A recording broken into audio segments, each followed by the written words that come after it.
Assalamualaikum warahmatullahi wabarakatuh. Alhamdulillahilladzi hadana lihada wa ma kunna nahtadiya laula an hadana Allah. Ashhadu an la ilaha illallah wahdahu la syarika lah wa asyhadu anna Muhammadan abduhu wa rasuluh la rasula wa la nabiyya ba'dah. Allahumma salli wa sallim wa barik ala sayyidina Muhammad wa ala alihi wa sahbihi ajma'in. Raditu billahi rabba wa bil islami dina wa bi Muhammadin nabiyya wa rasula. Rabbi zidni ilma warzuqni fahma. Amin. Yang saya hormati Bapak Dr. Kiai Haji Sukationo MM. Memang beliau ini kiai. Kiai itu berasal dari bahasa Uighur, bukan bahasa Arab. Yang berarti orang yang berjalan menebarkan agama. Jadi beliau ini berjalan dari Jombang, Surabaya, Malang, kemana saja menebarkan agama, itu kiai. Yang kedua, kiai itu orang yang mandiri, hanya bergantung kepada Allah. Sehingga kiai ini bisa membangun dan merawat pesantren. Sekalipun orang itu ilmunya tinggi dalam hal agama, kalau belum bisa membangun pesantren, tidak disebut kiai. Contohnya Gus Dur, beliau itu belum mendirikan kiai, pesantrennya masih pesantren yang didirikan oleh kakeknya Hadratus Syekh Hasyim Asy'ari, maka ya dipanggil Gus terus. Ya, dari Leteh Rembang, putra Kiai Mustafa Bisri, terkenal. Beliau meneruskan pesantrennya Kiai Bisri Mustafa, maka masih disebut Gus, karena belum mendirikan pesantren sendiri. Ya, saya dipanggil kiai setelah saya membangun pesantren, gitu. Ya, jadi artinya bukan ahli agama, tetapi ahli menyebarkan agama, itu namanya kiai. Ya, ya. Jadi kalau ahli agama itu ustadz, kalau ahli menyebarkan agama namanya kiai, gitu.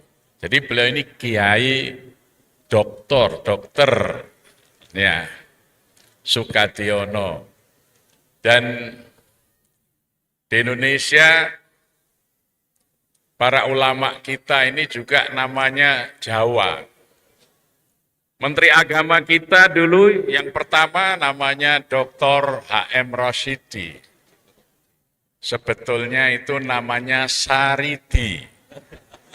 Benar, Pak. Maka ketika beliau kuliah, oleh dosennya diarabkan dari kata Rasidi, Saridi menjadi Rosyidi. Jadi nama aslinya itu Saridi. Ya, gitu. Ya. Jadi ini yang saya hormati Bapak Pimpinan Daerah Muhammadiyah, Bapak Dr. Nurul Khomaiti, ini kiai, apalagi beliau ini dari Madura, ya. Jadi, yang saya hormati Ibu Pimpinan Daerah Aisyah Kabupaten Malang, Bu Mursyida, beserta Wakil Pimpinan Aisyah Wilayah Jawa Timur, para tamu undangan terkhusus dari MWC NU dan Muslimat. Menarik sekali para pendiri Muhammadiyah dan NU. Kalau Muhammadiyah itu itu dalilnya ayat 104 surah Ali Imran. Wal takum minkum ummatun yad'una ilal khair wa ya'muruna bil ma'ruf wa yanhauna 'anil munkar fa ulaika humul muflihun. NU yang lahir kemudian mengambil ayat di depannya, ayat 103 coba. Surat yang sama. Wa'tasimu bihablillahi jami'an wa la tafarraqu. Muhammadiyah mengambil simbol matahari, NU mengambil simbol bumi. Jadi tidak bisa orang hidup di bumi tanpa sinar matahari. Tetapi juga tidak akan bisa orang itu hidup di matahari karena panas. Maka keduanya ini saling memerlukan. Tidak mungkin berjalan sendiri matahari, tidak mungkin berjalan sendiri bumi. Jadi ini para pendiri itu satu guru. Karena Kiai Haji Ahmad Dahlan maupun Hadratus Syekh Hasyim Asy'ari itu muridnya Kiai Haji Soleh Darat Semarang, yang juga menjadi guru dari Raden Ajeng Kartini. Ya. Jadi itu keluarga besar Islam di Indonesia. Baik. Yang ingin saya sampaikan bahwa bermuhammadiyah itu membeli tiket surga. Ya. Karena dulu ketika tanggal 18 November 1912, Hofstir Muhammadiyah menyerahkan anggaran dasar dan anggaran rumah tangga Muhammadiyah kepada pemerintah Hindia Belanda, dalam hal ini Residen Adams, Residen Yogyakarta. Kiai Haji Ahmad Dahlan itu menyusun anggaran dasar dan anggaran rumah tangga itu dibantu oleh Raden Ngabei Dwijosowoyo. Raden Ngabei Dwijosowoyo ini pimpinan dari organisasi Budi Utomo yang oleh Sri Sultan Hamengkubuwono ke-7 diperintahkan membantu Kiai Dahlan agar gerakannya itu menjadi legal, ya, maka didaftarkan pada tanggal 18 November 1912. Di dalam anggaran dasar pertama kali itu disebutkan cita-cita Muhammadiyah. Apa cita-cita Muhammadiyah yang ditulis di situ? Cita-cita Muhammadiyah adalah menggapai surga Jannatun Naim yang berlimpah-limpah rahman dan rahim Allah, sehingga terwujud masyarakat baldatun thayyibatun wa rabbun ghafur. Sehingga orang Muhammadiyah itu mau ikut Muhammadiyah karena ingin menggapai surga Jannatun Naim. Ya, kalau sekarang sudah direvisi cita-citanya, tapi cita-cita pertama yang membuat orang tergerak adalah menggapai surga Jannatun Naim yang berlimpah-limpah rahman dan rahim Allah. Wasari'u ila maghfiratin mir rabbikum wa jannatun arduhas samawati wal ardu iddat lil muttaqin. Caranya bagaimana? Ali Imran 31. Qul in kuntum tuhibbunallah fattabi'uni. Maka yuhibbukumullah wa yaghfir lakum dzunubakum wallahu ghafurur rahim. Kalau ingin menjadi anggota membeli tiket surga, syaratnya adalah ittiba kepada Nabi Muhammad sallallahu alaihi wasallam. Dengan ittiba itu yuhibbukumullah, kamu akan dicintai Allah.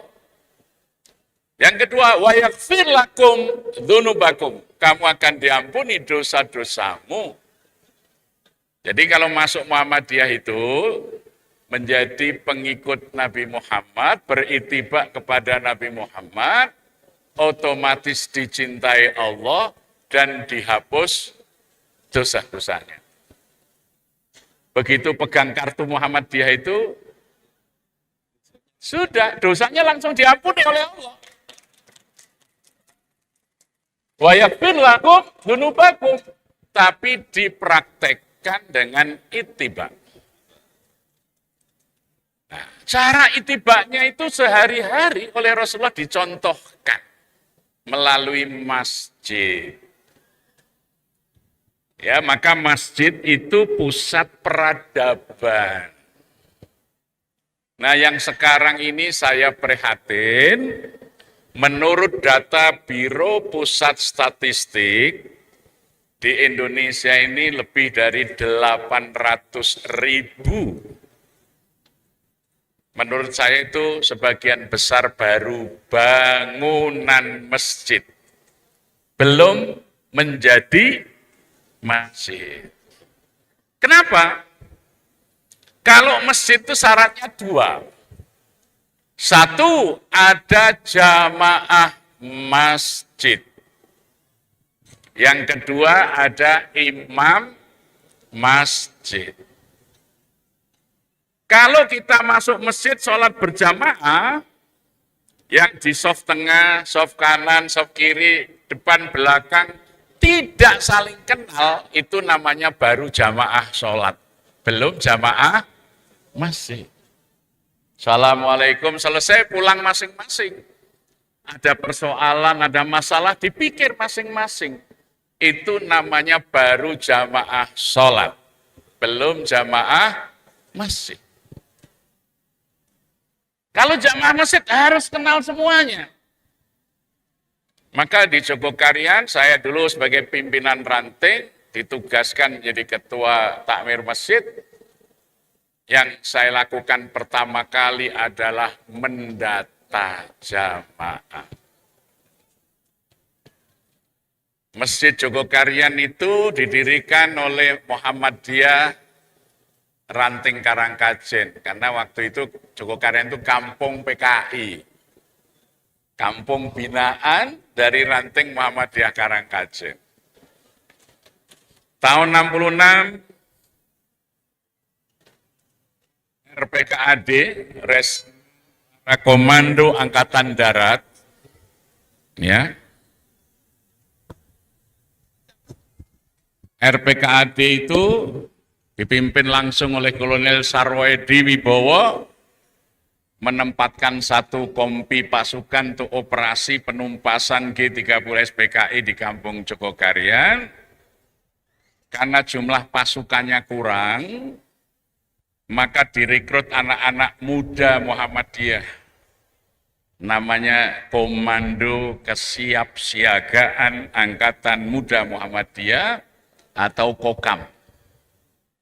Dipersenjatai dengan senjata AK-47, AK Kalashnikov.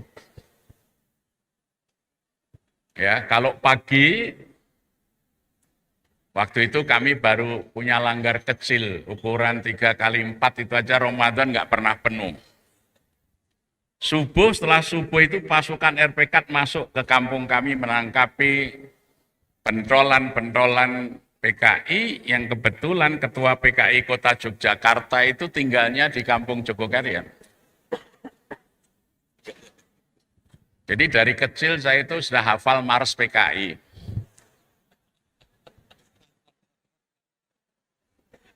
Nah, masuk RPK itu subuh dengan lagu komandonya itu.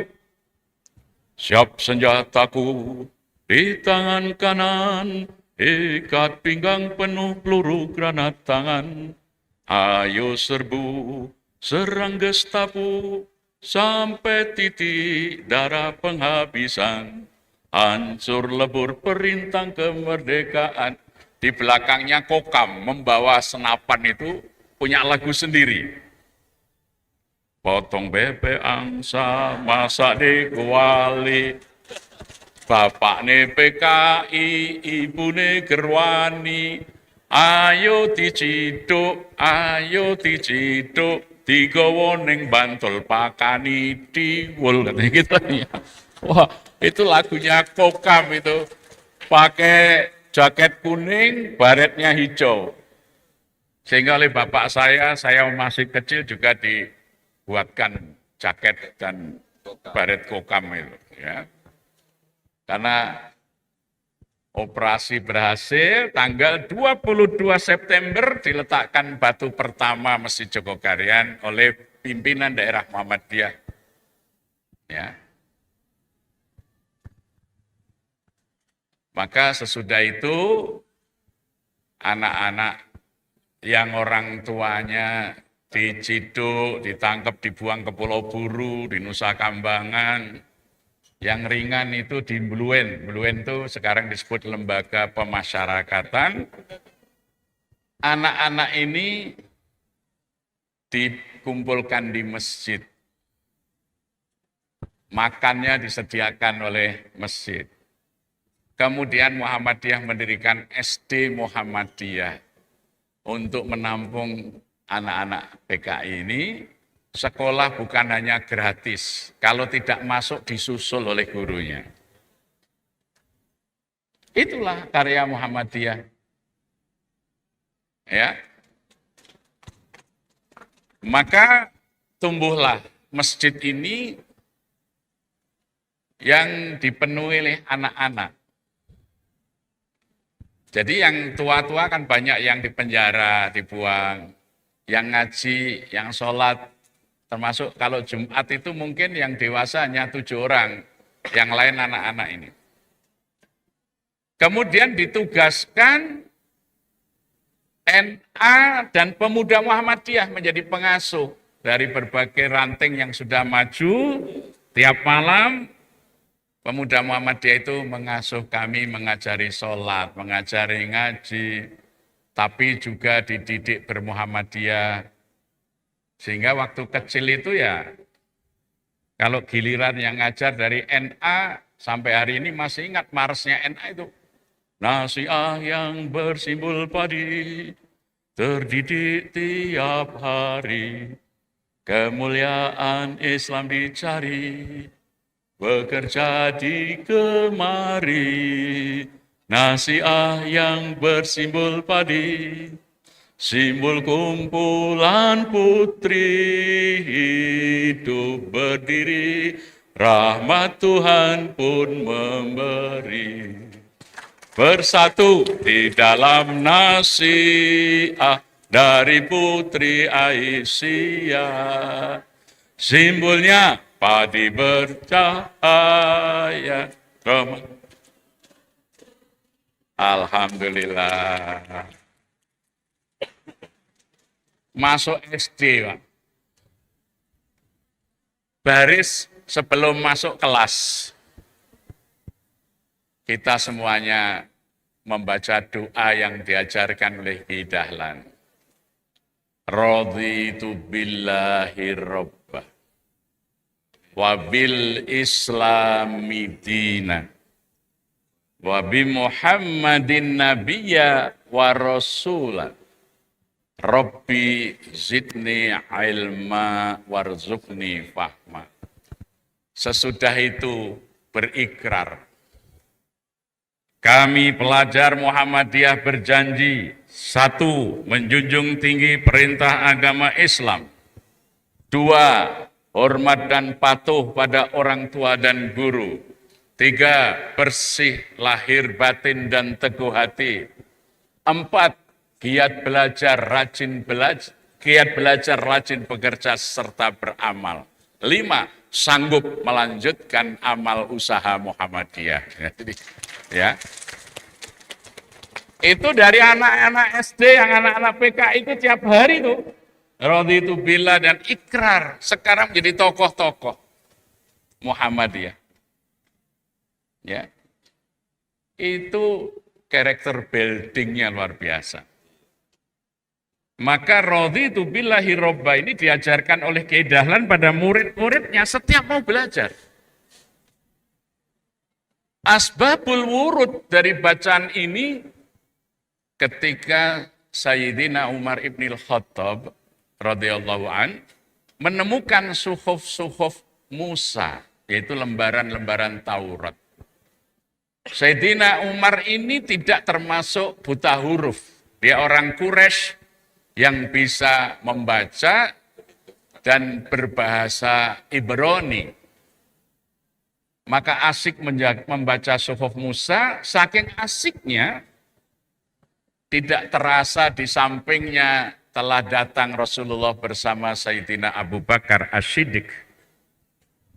Maka Rasulullah menegur, ya Umar, karena lembutnya suara Nabi, Umar belum mendengar. Sayyidina Abu Bakar menegur dengan lebih keras, ya Faruq, baru terhentak, dilihat ada Rasulullah di sampingnya. Sayyidina Abu Bakar berkata, lihatlah wajah orang yang engkau cintai ini. Maka Rasulullah ketika dipandang Sayyidina Umar, raut mukanya itu kurang senang, kurang ridho. Karena sangat cerdas Sayyidina Umar, cepat-cepat Sayyidina Umar mengatakan, raditu billahi robba, wabil islami dina, wabi muhammadin nabiyya wa rasulah. Aku telah ridho Allah Tuhanku, Islam agamaku, dan Muhammad adalah nabi serta utusan Allah untukku. Rasulullah kemudian menyahut, ya Umar, Musa, Nabi Musa itu saudaraku sesama nabi. Sekiranya Musa masih hidup hari ini, dia pasti menjadi pengikutku. Maksudnya apa? Kalau Nabi Musa masih hidup itu tidak akan baca Taurat lagi. Dia akan membaca Al-Quran. Ya. Maka bagaimana sekarang kalau Rasulullah menjumpai kita bangun tidur sudah buka WA, membaca ini. Wajahnya Rasulullah kira-kira bagaimana? Rasulullah melihat sahabatnya saja membaca Taurat gitu. Mengingatkan. Itu Musa saja kalau masih hidup tidak baca lagi Taurat, dia baca Quran. Kemudian Rasulullah bersabda, barang siapa membaca kalimatmu ini di waktu pagi ya Umar, meninggal di siang harinya, Allah pasti memasukkannya ke dalam surga.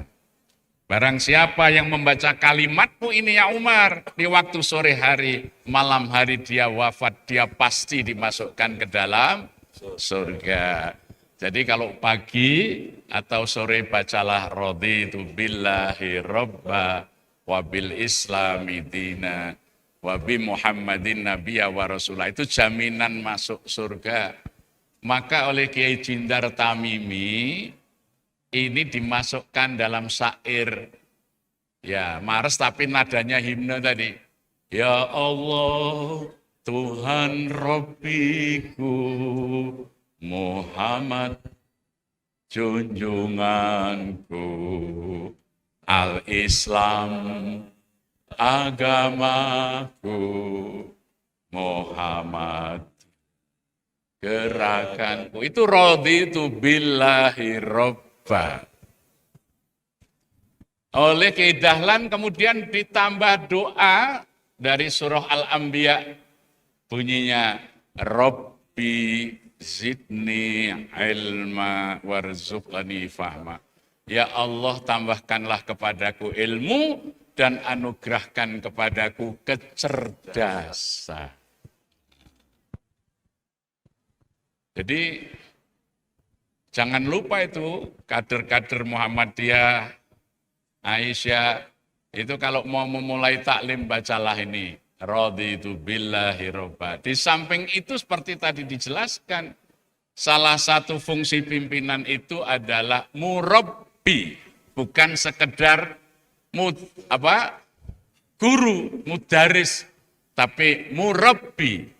Dia mengajarkan dan dia memberi contoh. Salah satu dari ajaran yang paling mendasar Muhammadiyah adalah keikhlasan.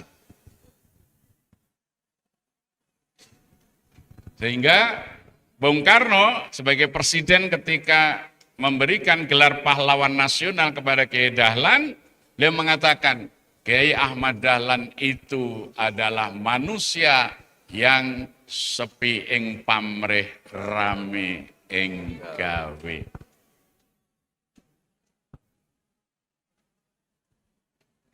Kemudian tahun 21 ada peristiwa Belanda mengeluarkan ordonansi sekolah liar.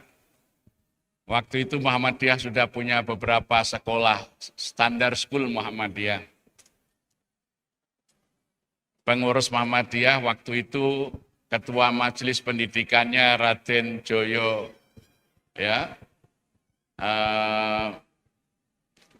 Sugito. Dia lapor, Kiai, sudah 3 bulan guru-guru sekolah Muhammadiyah ini belum gajian. Kenapa? Karena anggota Muhammadiyah banyak yang belum membayar kontribusi. Muhammadiyah tidak ada kas lagi. Subsidi pemerintah dicabut. Karena Muhammadiyah tetap mengajarkan yang dilarang oleh Belanda. 1, bahasa Melayu. 2, sejarah Indonesia. 3, sejarah Islam. Ini yang pelajaran yang dilarang oleh Belanda. Takut ini menjadi 1, bahasa Melayu bisa menyatukan bangsa. Yang kedua, sejarah Indonesia menjadikan semangat untuk merdeka. Apalagi secara Islam, kehebatan Islam akan menginspirasi anak-anak Muhammadiyah itu berjuang. Tapi Kiai Dahlan mengatakan, kami tidak butuh subsidi. Apa yang terjadi? Tadi, 3 bulan gurunya belum bayaran. Apa yang dilakukan oleh Kiai Dahlan? Datang ke koran Sinpo.